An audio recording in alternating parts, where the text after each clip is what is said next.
نحمده ونستعينه ونستغفره ونؤمن به ونتوكل عليه ونعوذ بالله من شرور أنفسنا ومن سيئات أعمالنا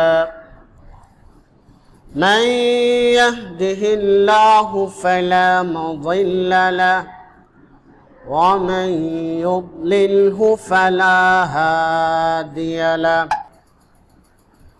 ونشهد أن لا إله إلا الله وحده لا شريك له ونشهد أن سيدنا ومولانا محمدا عبده ورسوله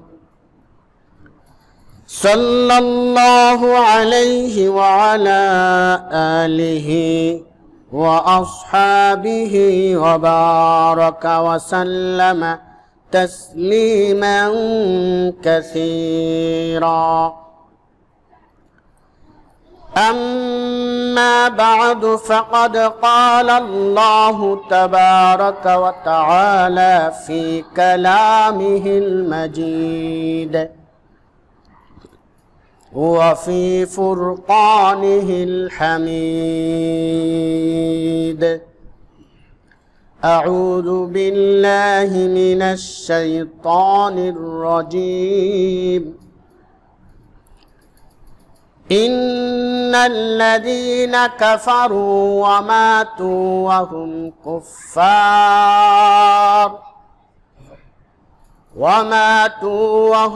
كفار فلن يقبل من أحدهم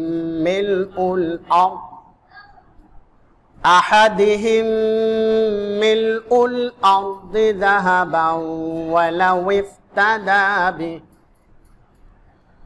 بارك الله لنا ولكم في القرآن العظيم ونفعنا وإياكم بالآيات والذكر الحكيم بلغ العلا بكماله كشف الدجى بجماله حسنت جميع خصاله صلوا عليه وآله صلى الله على سيدنا ومولانا محمد وعلى آله وأصحابه وسلم واستغفر الله إن الله غفور رحيم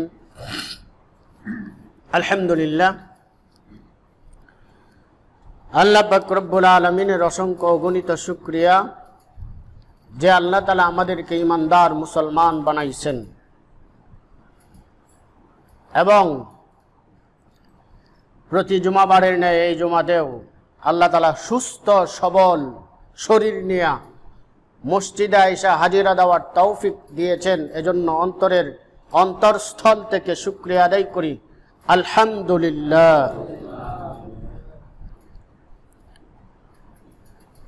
মুসলমান ইমানদার হওয়াটা একটা নিয়ামত। যারা বিনা কষ্টে ঈমান পাইছেন তারা ভাগ্যবান, আর যারা জন্মগতভাবেই অমুসলিম তাদের জন্য অনেক পরীক্ষা নিরীক্ষা সামনে। তাদেরকে আল্লাহকে চিনতে হবে, ধর্ম পরিত্যাগ করতে হবে। অনেক কষ্টসাধ্য এবং অনেক বিসর্জন ত্যাগের ব্যাপার। আমরা ত্যাগ তিতিক্ষা ব্যতীতই জন্মগতভাবে আল্লাহর রহমত স্বরূপ ঈমান পেয়েছি। কেননা যারা ঈমানদার, যারা আল্লাহকে বিশ্বাস করে এবং যারা আল্লাহর সঙ্গে অন্য কাউকে শরীক করে না, তাদের ব্যাপারে ক্ষমার ঘোষণা দেওয়া হয়েছে।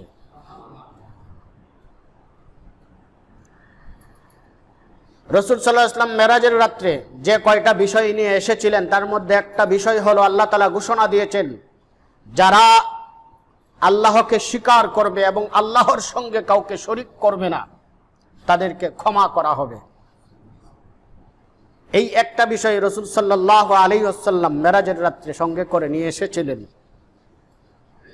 আল্লাহর পক্ষ থেকে পুরস্কার, অর্থাৎ যারা আল্লাহকে স্বীকার করেছে, আল্লাহর সঙ্গে কাউকে শরীক করে নাই, সে গুনাহ করেছে, কবিরা সগীরা যাই করুক, সে এই গুনার উপরে তওবা করেছে, আল্লাহ তাআলা তাকে ক্ষমা করে দিবেন। আর যদি কবিরা গুনাহ করেছে কিন্তু আল্লাহর কাছে মাফ চাইতে পারে নাই বা সময় হয় নাই, সে মৃত্যুবরণ করেছে, সেখানেও পরকালে ক্ষমার ব্যবস্থা রয়েছে। কেউ হয়তো নবীর সুপারিশে ক্ষমা পাবে, কেউ আলিমদের সুপারিশে ক্ষমা পাবে, কেউ হাফিজদের সুপারিশে ক্ষমা পাবে, আর আল্লাহ তাআলা ক্ষমা করার বাহানাই খুঁজতে থাকবে। তাহলে ঈমান পাওয়াটা আমাদের জন্য বড় ভাগ্যের ব্যাপার। আল্লাহ তাআলা বলেন, ইন্নাল্লাযীনা কাফারু ওয়া মাতু ওয়া হুম কুফফার ফালান ইউকবালা মিন আহাদিহিম মিলউল আরদি যাহাবা। ওই সমস্ত ব্যক্তি, নিশ্চয় ওই সমস্ত ব্যক্তি যারা অস্বীকার করেছে, অর্থাৎ কাফের, ওয়া মাতু ওয়া হুম কুফফার, এবং এই কুফরি নিয়ে যে আল্লাহকে অস্বীকার করেছে, কাফের অবস্থায় মৃত্যুবরণ করেছে, ফালাই ইউকবালা মিন আহাদিহিম মিলউল আরদি যাহাবা, সে যদি এই আসমান জমিন সমতুল্য স্বর্ণ আল্লাহর সামনে পেশ করে বিনিময় হিসেবে ক্ষমা পাইবার জন্য, জান্নাত পাইবার জন্য, ফালাই ইউকবালা, তার এই বিশাল স্বর্ণ মুদ্রা সম্পদ ইমানের বিনিময়ে কবুল করা হবে না। এই জন্য আমরা অনেক বড় নিয়ামতের অধিকারী, আমরা ইমানদার, আমরা আল্লাহকে চিনেছি, বা আল্লাহ তাআলা আমাদেরকে এই সুযোগ করে দিয়েছেন যে আমরা মুসলমান হয়েছি। মুসলমান হিসেবে যদি আমাদের এই যাত্রা জান্নাত পর্যন্ত নিয়ে যেতে চাই, আমরা এই দুনিয়ার বুকে যে আমরা আমাদের জীবন কাটাচ্ছি, আমরা মুসাফির, প্রত্যেকেই আমরা মুসাফির, আমাদের গন্তব্য হলো জান্নাত। যদি আমরা জান্নাত পর্যন্ত পৌঁছাতে চাই, তাহলে আল্লাহ তাআলার কিছু বিধিনিষেধ আমাদের এই জীবনে, ব্যক্তিগত জীবনে, সামাজিক জীবনে, রাষ্ট্রীয় জীবনে, পারিবারিক জীবনে আমাদেরকে মানতে হবে। তাফসীরে 14টা বিষয় উল্লেখ করেছেন যে এই বিষয়গুলা মানবে সে কামিয়াব হবে। আল্লাহ তাআলা কোরআনে সেগুলি বর্ণনা করেছেন। 1 নম্বর, ওয়া কাদা রাব্বুকা আল্লা তা'বুদু ইল্লা ইয়্যাহ। 14 দফার মধ্যে এক দফা হলো যে আল্লাহকে মানল এবং আল্লাহ ব্যতীত অন্য কাউকে মানল না, একমাত্র আল্লাহকেই সে প্রভু হিসেবে স্বীকার করলো। তারপর দ্বিতীয় দফা 2 নম্বরে স্থান পেয়েছে, ওয়া বিল ওয়ালিদাইনি ইহসানা, যারা পিতামাতার সঙ্গে সৎ ব্যবহার করে, পিতামাতার আদেশ মতো চলে। 1 নম্বরে আল্লাহকে যে মানলো, 2 নম্বরেই আল্লাহর পরেই যে পিতামাতার আদেশ মতো চললো, পিতামাতার সঙ্গে সৎ ব্যবহার করলো। 2 নম্বর, ওয়া আতিদাল কুরবা হাক্কাহু। তৃতীয় দফা, যে ব্যক্তি তার আত্মীয় স্বজনদের সঙ্গে সম্পর্ক ছিন্ন করলো না, হক আদায় করলো। রাসূল বলেন, লা ইয়াদখুলুল জান্নাতা কাতিউন, যে আত্মীয়তার সম্পর্ক ছিন্ন করলো সে কখনো জান্নাতে প্রবেশ করতে পারবে না। 4র্থ দফা, 4র্থ দফায় উল্লেখ করা হয়েছে, ওয়ালা তুবাযির তাবযীরা, তোমরা অপচয় করো না। অপচয় করো না। ইন্নাল মুবাযযিরিনা কানু ইখওয়ানাশ শায়াতিন, নিশ্চয় যে অপচয় করে সে শয়তানের ভাই। যেটা নফি করা হয়, নিষেধ করা হয়, সেটা পালন করা আবশ্যক। কোরআনে কারিমে নিষিদ্ধ শব্দ যেটা উল্লেখ করা হয় সেটা মানা আবশ্যক। ওয়ালা তুবাযযির তাবযীরা, অপচয় করা যাবে না। পঞ্চম দফা, ওয়ালা তাজআল ইয়াদাকা মাগলুলাতান ইলা উনুকিকা ওয়ালা তাবসুতহা কুল্লাল বাসতি ফাতাকউদা মালুমান মাহসুরা। আল্লাহ তাআলা বলেন, ওয়ালা তাজআল ইয়াদাকা মাগলুলাতান ইলা উনুকিকা ওয়ালা তাবসুতহা কুল্লাল বাসতি, যে তোমরা মিতব্যয়ী হও, একেবারে অপচয় করে মুক্ত হস্ত হইও না। এমন মুক্ত হস্ত হইও না যে তোমাদের অপচয় হয়ে যায়, আর এমন কৃপণ হইও না, এমন সংকীর্ণভাবে তোমরা খরচ করো না যেটা কৃপণতার দিকে চলে যায়। মিতব্যয়ী হওয়া, প্রয়োজন মুআফিক খরচ করা, এটা হলো মিতব্যয়ী। পঞ্চম দফা। ষষ্ঠ দফা, ওয়ালা তাকতুলু আওলাদাকুম খাশইয়াতা ইমলাক। আল্লাহ তাআলা বলেন, তোমরা তোমাদের সন্তানদেরকে হত্যা করো না। খাশইয়াতা ইমলাক, রিজিকের ভয়ে। এখানে সন্তানদেরকে হত্যা করার কথা বলা হচ্ছে জন্ম নিয়ন্ত্রণের ব্যাপারে। আপনি জন্ম নিয়ন্ত্রণ করতে পারেন যদি আপনার রিজিকের ভয় না থাকে। জন্ম নিয়ন্ত্রণ তখনই হারাম হবে যখন খাশইয়াতা ইমলাক হবে, অর্থাৎ এই নিয়ন্ত্রণটা যদি আপনি আপনার রিজিকের ভয়ে যদি করে থাকেন, যে আমার যদি অধিক সন্তান হয় আমি ভরণ পোষণ ব্যয় করতে পারবো না, ভরণ পোষণ আমি চালাতে পারবো না, আমার সন্তানদের লেখাপড়া করাতে পারবো না। আল্লাহ তাআলা বলেন, নাহনু নারযুকুহুম ওয়া ইয়াকুম, তোমরা রিজিকের ভয়ে তোমরা সন্তানদেরকে হত্যা করো না। কেননা তোমার এবং তাদের রিজিক তো আমার পক্ষ থেকেই প্রদান করে থাকি। যদি রিজিকের ভয়ে হত্যা করো তাহলে আমার উপর তো বিশ্বাস থাকলো না, কারণ রিজিক আমি দিয়ে থাকি। এজন্য জন্ম নিয়ন্ত্রণ আমরা কোনো কারণবশত করতে পারি, কিন্তু সেখানে যেন আমাদের অভাবে পড়ে যাবার কোনো ভয় আমরা অন্তরে পোষণ না করি, যে অধিক সন্তান হলে কে খাওয়াবে, আমার তো ইনকাম নেই। এরকম চিন্তা যদি অন্তরে নিয়ে আসেন তাহলে আপনি এই চিন্তাটা আপনার জন্য হারাম হয়ে যাবে, আপনি হারাম কাজ করবেন। অন্যথায় রিজিকের ভয় না থাকলে আপনি যে কোনোভাবে করতে পারবেন জন্ম নিয়ন্ত্রণ। সপ্তম দফা, ওয়ালা তাকরাবুজ জিনা ইন্নাহু কানা ফাহিশা। আল্লাহ তাআলা বলেন, সাবধান, তোমরা ব্যভিচারের ধারে কাছেও যেও না। ব্যভিচার, জিনার ধারে কাছেও তোমরা যাইও না। নিশ্চয়ই এটা জঘন্যতম পাপ, এটাকে হারাম করা হয়েছে। অষ্টম দফা, ওয়ালা তাকরাবু মালাল ইয়াতীম ইল্লা বিল্লাতী হিয়া আহসান। তোমরা এতিমের মালের দ্বারে কাছেও যেও না। আল্লাহ তাআলা নিষেধ করছেন। হ্যাঁ, ইল্লা বিল্লাতী হিয়া আহসান, যদি তোমাদের উদ্দেশ্য থাকে এতিমের কল্যাণ করা তাহলে যাও, এতিমের দ্বারে কাছে যাও, তাকে সহযোগিতা করো। সে নাবালেগ, তার সম্পদ কিভাবে বৃদ্ধি হবে সে ব্যাপারে সহযোগিতা করার জন্য, তার কল্যাণের জন্য তার দ্বারে কাছে যেতে বলা হয়েছে। যদি মাল আত্মসাৎ করার উদ্দেশ্য থাকে, ওয়ালা তাকরাবু মালাল ইয়াতীম, তাহলে এতিমের মালের ধারে কাছেও যেও না। 9 দফা, ওয়ালা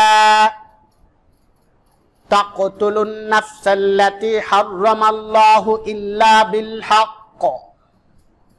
আল্লাহ তাআলা নিষেধ করতেছেন যে তোমরা কাউকে অন্যায়ভাবে হত্যা করো না।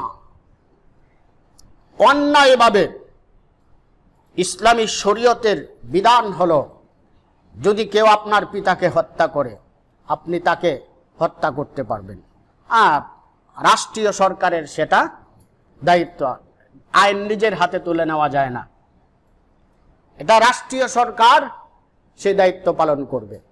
তবে জীবনের বদলে জীবন, যেমন ফাঁসির আইন করা সরকারের, এটা কোরআনে শরীয়তের আইন। ওয়ালা তাকতুলুন নাফসাল্লাতী হারামাল্লাহু ইল্লা বিল হক। কাউকে অন্যায়ভাবে হত্যা করা যাবে না, তবে ন্যায়সঙ্গতভাবে হত্যা করা যাবে, কিসাসের বদলে কিসাস। এরপরে 10 দফা, ওয়া আউফু বিল আহদ ইন্নাল আহদা কানা মাসউলা। বলা হচ্ছে তোমরা অঙ্গীকার ভঙ্গ করো না। যদি কোনো ভাই অন্য কোনো ভাইয়ের সঙ্গে কোনো বিষয়ে অঙ্গীকার করে থাকো, তাহলে কখনো অঙ্গীকার ভঙ্গ করো না, এটা জঘন্যতম অপরাধ। অঙ্গীকার ঠিক রাখতে হবে। ইন্নাল আহদা কানা মাসউলা, আপনি অন্য ভাইয়ের সঙ্গে অঙ্গীকার করেছিলেন, রক্ষা করেন নাই। ইন্নাল আহদা কানা মাসউলা, অবশ্যই এই অঙ্গীকারের ব্যাপারে কিয়ামত দিবসে আল্লাহ তাআলা জিজ্ঞাসা করিবেন, কেন অঙ্গীকার রক্ষা করো নাই। এরপর 11তম দফা, ওয়া আউফুল কাইলা ইযা কিলতুম ওয়াজিনু বিল কিসতাসিল মুস্তাকিম। তোমরা মাপে কম দিও না, কাউকে ঠকাইও না। যখন ব্যবসায় যখন তোমরা পরিমাপ করবে, তখন পরিপূর্ণ রূপে পরিমাপ করো, সেখানে ঠকাবার জন্য কাউকে মাপে কম দিও না, নিষেধ করা হচ্ছে কোরআনে কারীমে। এরপর 12তম দফা, ওয়ালা তাকফু মা লাইসা লাকা বিহি ইলম ইন্নাস সামআ ওয়াল বাসারা ওয়াল ফুআদা কুল্লু উলাইকা কানা আনহু মাসউলা। 12তম দফায় আল্লাহ তাআলা নিষেধ করতেছেন, ওয়ালা তাকফু মা লাইসা লাকা বিহি ইলম। তোমরা ওই বিষয়ের পেছনে ছুটাছুটি করবে না যেই বিষয়ে তোমরা জানো না, তোমাদের অবগতি নেই যে বিষয়ে, সেই বিষয়ে তোমরা ছুটাছুটি করবে না। তাফসীরে লেখা আছে, এই আয়াতের ব্যাখ্যা করা হয়েছে যে আমরা যখন কোনো বিষয় না জেনে কাউকে দোষারোপ করি, কোনো বিষয়ে পুরাপুরি জানলাম না অথচ দোষারোপ করলাম, কেউ আপনার কাছে কোনো সংবাদ দিয়েছে প্রমাণ ব্যতীত, সেটা আপনি গ্রহণ করেছেন এবং অন্তরে স্থান দিয়েছেন। যে ব্যাপারে আপনাকে সংবাদ দিয়েছে, অন্য কোনো ভাইয়ের ব্যাপারে দোষ বলেছে, আপনি সেটা বিশ্বাস করে ফেলেছেন কোনো প্রমাণ ব্যতীত। ওয়ালা তাকফু মা লাইসা লাকা বিহি ইলম। আল্লাহ তাআলা বলতেছেন, সাবধান, তোমরা ওই সমস্ত বিষয় নিয়ে তোমরা মাথা ঘামিও না, ওই সমস্ত বিষয়ের পেছনে তোমরা ছুটো না যে সমস্ত বিষয়ের পূর্ণ জ্ঞান তোমাদের নাই। ইন্নাস সামআ ওয়াল বাসারা ওয়াল ফুআদা, আল্লাহ তাআলা বলেন নিশ্চয়ই চক্ষু এবং কর্ণ এবং অন্তর তাদেরকে জিজ্ঞাসিত করা হবে। তারা জিজ্ঞাসিত হবে, চোখে ঠিকমতো দেখে নাই অথচ সেই ব্যাপারে সে সাক্ষ্য দিয়েছে, কর্ণে ঠিকমতো শুনে নাই অথচ সেই ব্যাপারে সে সাক্ষ্য দিয়েছে, অন্তর ঠিকমতো অনুধাবন করতে পারে নাই অথচ সেই ব্যাপারে সে সাক্ষ্য দিয়েছে, সেই ব্যাপারে ভুল অপবাদ সে রটিয়েছে, মানুষের ব্যাপারে ভুল ধারণা করেছে। এই চক্ষু, কর্ণ এবং অন্তর আল্লাহর কাছে জিজ্ঞাসিত হবে। এরপর 14 দফা, ওয়ালা তামশি ফিল আরদি মারহা ইন্নাকা লান তাখরিকাল আরদা ওয়া লান তাবলিগাল জিবালা তুলা। আল্লাহ বলেন যে তোমরা যখন জমিনে হাঁটো, পথচারণা করো, তখন ধম্ব ভরে তোমরা পা ফেলো না। কেননা তোমরা এই জমিন বিদীর্ণ করতে পারবে না, তোমাদের সেই শক্তি নেই।